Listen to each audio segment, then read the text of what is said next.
Assalamualaikum warahmatullahi wabarakatuh.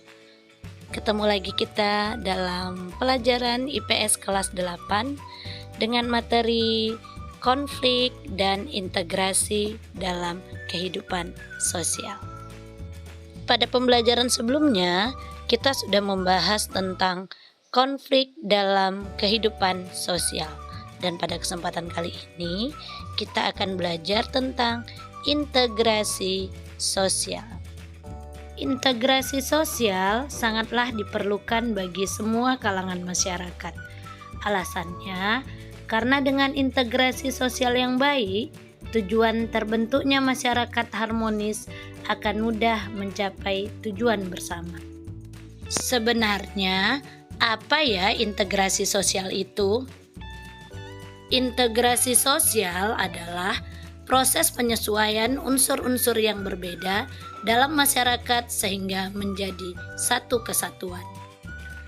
Unsur-unsur yang berbeda tersebut dapat berupa ras, etnis, agama, bahasa, sistem nilai, dan lain sebagainya. Ada beberapa syarat penyebab terjadinya integrasi sosial, yaitu 1. Anggota masyarakat merasa bahwa mereka berhasil saling mengisi kebutuhan-kebutuhan mereka. 2. Masyarakat berhasil menciptakan kesepakatan bersama mengenai nilai dan norma. 3. Nilai dan norma sosial itu berlaku cukup lama dan dijalankan secara konsisten. Faktor-faktor yang mempengaruhi cepat atau lambatnya integrasi. 1. Homogenitas masyarakat. Pada masyarakat yang homogenitasnya rendah, integrasi sangat mudah tercapai. Demikian juga sebaliknya. 2. Besar kecilnya kelompok. Jumlah anggota kelompok mempengaruhi cepat lambatnya integrasi karena membutuhkan penyesuaian di antara anggota. 3. Mobilitas geografis. Semakin sering anggota suatu masyarakat datang dan pergi, maka semakin besar pengaruhnya bagi proses integrasi. Dan yang keempat, efektivitas komunikasi.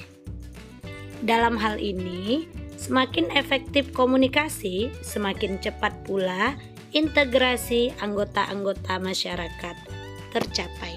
Sekarang kita lanjutkan ke bentuk-bentuk integrasi sosial. 1. Integrasi normatif. Integrasi ini terjadi akibat adanya norma-norma yang berlaku di masyarakat. Sebagai contoh, masyarakat Indonesia dipersatukan dengan semboyan Bhinneka Tunggal Ika.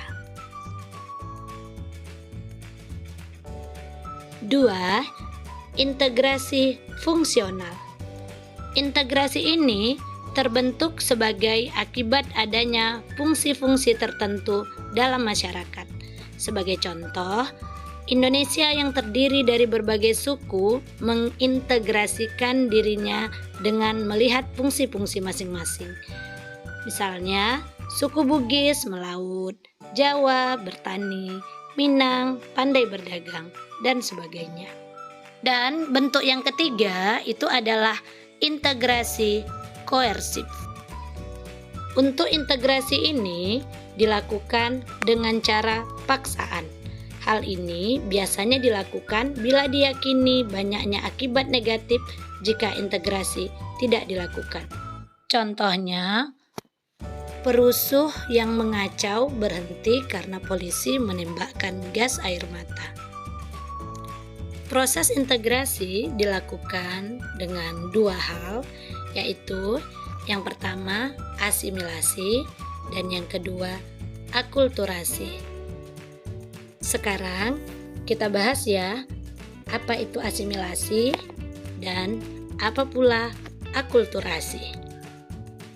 Kita mulai dari yang pertama, yaitu asimilasi. Asimilasi merupakan bertemunya dua kebudayaan atau lebih yang saling mempengaruhi sehingga memunculkan kebudayaan baru dengan meninggalkan sifat asli tiap kebudayaan. Contohnya, perkawinan campuran dua suku yang berbeda. Atau contoh lainnya, adanya musik dangdut yang dihasilkan dari adanya pengaruh musik Melayu dan India. Sedangkan akulturasi, proses sosial yang terjadi bila kelompok sosial dengan kebudayaan tertentu dihadapkan pada kebudayaan asing, sehingga kebudayaan asing diterima atau diolah dalam kebudayaan sendiri tanpa meninggalkan sifat asli kebudayaan penerima. Contohnya, Menara Kudus adalah perpaduan dua unsur yang berbeda.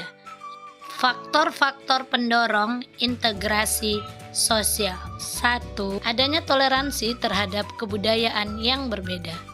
2. Kesempatan yang seimbang dalam bidang ekonomi.